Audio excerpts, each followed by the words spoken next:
warahmatullahi wabarakatuh. Kita lanjut ya. Untuk meringkas, jadi saya nggak akan menjelaskan per paragraf atau per halaman dari Mi'yarul Ilmi ini, tapi saya akan membahas bagian-bagian yang menurut saya itu penting untuk diketahui, gitu, untuk diketahui bersama. Dan setelah kemarin kita membahas tentang definisi, kemudian urgensi mantik dan pembagian hakim dalam diri manusia, gitu. Nah, Al-Ghazali langsung membahas tentang klasifikasi ilmu, katanya. Al-ilmu atau ilmu. Al-Ghazali membagi ilmu itu menjadi dua. Ada yang tasawwur, ada yang tasdiki.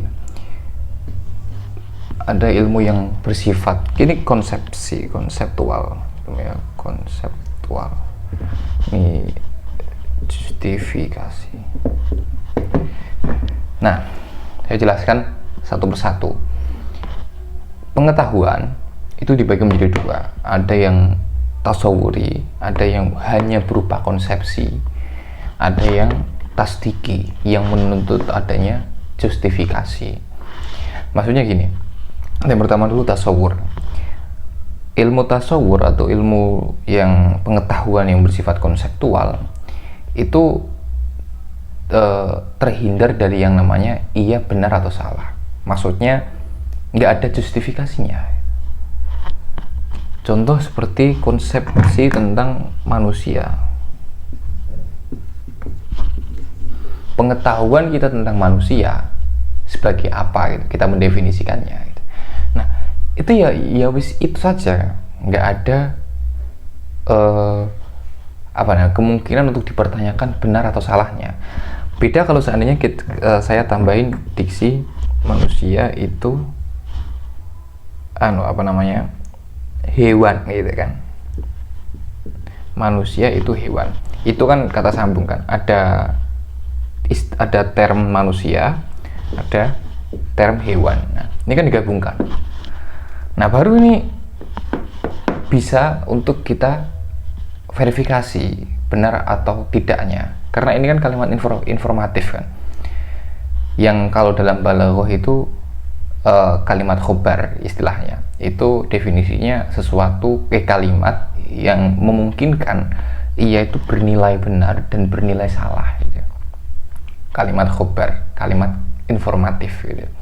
Nah, manusia itu hewan. Nah, itu harus diverifikasi benar enggak gitu. Kalau cuma manusia tok, kita pengetahuan kita tentang manusia sebagai demikian, memiliki kepala, bisa berpikir, bisa berjalan sendiri dan lain sebagainya, itu konsepsi kita tentang diksi manusia atau tentang term manusia. Nah, ini masuk dalam kategori ilmu yang konseptual. Gambaran kita mengenai satu hakikat sesuatu, esensi sesuatu. Nah, itu namanya ilmu konseptual atau ilmu tasawuri. Saya kasih contoh lagi, ini ini spidol. Pengetahuanku tentang spidol dengan demikian, bentuknya demikian, warnanya demikian, kegunaannya demikian dan sebagainya. Ketika ini hilang dari pandanganku, aku duwe konsepsi, duwe gagasan, duwe ide tentang spidol ini. Nah, itu namanya pengetahuan konseptual, pengetahuan tasawur. Pengetahuanku tentang spidol ini yang ada di dalam pikiranku itu namanya pengetahuan konseptual. Nah, beda kalau seandainya saya mengatakan menggabungkan spidol ini, mengaitkan spidol ini dengan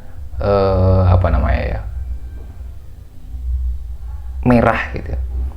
Spidol ini berwarna merah. Nah, akhirnya ada spidol dan warna merah kan. Nah, itu digabungkan. Penggabungan antara spidol dan warna merah atau penyematan spidol, penstatusan spidol sebagai sesuatu yang berwarna merah itu benar atau enggak, itu masuk dalam ilmu tasdiki. Contoh lagi, Tuhan itu ada. Nah, ada Tuhan, ada istilah Tuhan, ada kata Tuhan, dan ada kata ada. Tuhan itu ada. Nah, itu masuk pengetahuan tasdik. Kalau pengetahuan kita tentang Tuhan tok, Tuhan sebagai yang disembah, Tuhan sebagai sebab pertama, nah itu masuk kategori pengetahuan tasawuri. Jadi paham ya, agak bertele-tele tapi ya semoga bisa dipahami.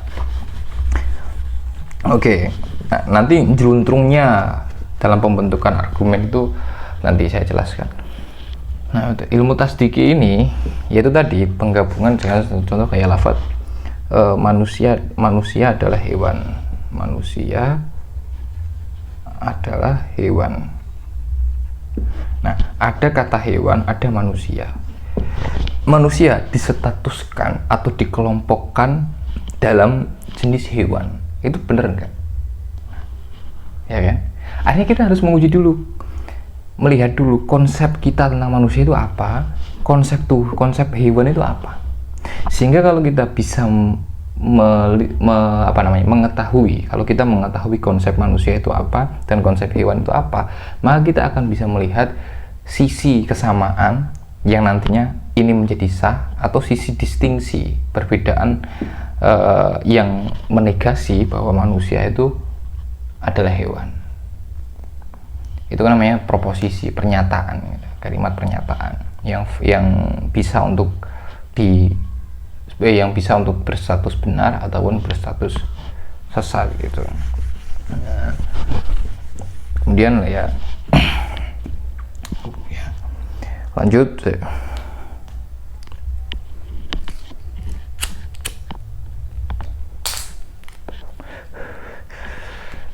Bagaimana cara kita untuk sampai pada pengetahuan tasawuri dan tasawur dan pengetahuan tasdik, dan saya pada pengetahuan tasdik? Al-Ghazali mengatakan had inilah yang nanti mengantarkan kita pada pengetahuan tasawur. Had itu definisi. Had itu definisi. Nah, sedang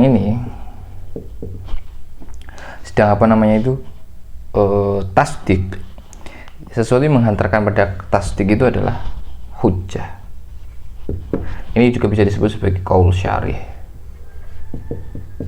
Intinya ya satu gambaran definisi kan mencoba untuk menggambarkan satu konsep gitu kan. Hujjah atau argumen.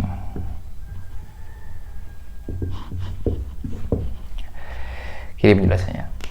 Semisal kita ambil contoh manusia ya. Kata manusia.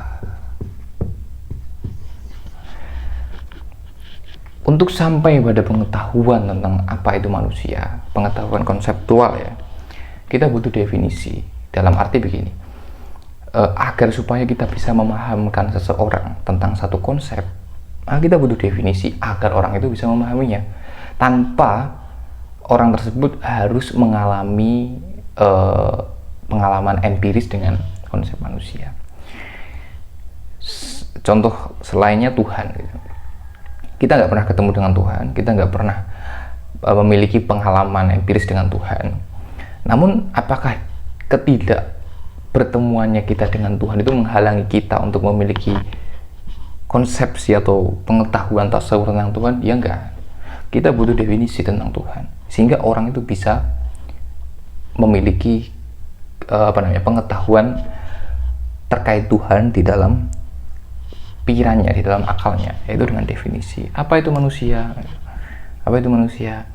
Manusia adalah spesies hewan yang bisa berpikir. Kalau dalam mantik, dalam logika klasik kan manusia didefinisikan sebagai hewan yang berpikir, atau hewan animal gitu, hewan yang berpikir. Karena ya yang bisa berpikir ya cuma manusia toh, dalam arti berpikir abstrak, berimajinasi, berhayal dan lain sebagainya, yang itu termanifestasikan dalam bahasa yang lebih luas dibandingkan hewan-hewan lain gitu. Apakah hewan-hewan lain bisa berpikir? Iya, bisa berpikir, namun pikiran mereka nggak bisa berkembang gitu. Mereka nggak bisa mengarang satu cerita, contohnya gitu kan. mereka nggak bisa berdongeng gitu. Mereka tidak bisa untuk berpresentasi gitu. Kita kan bisa. Itu salah satu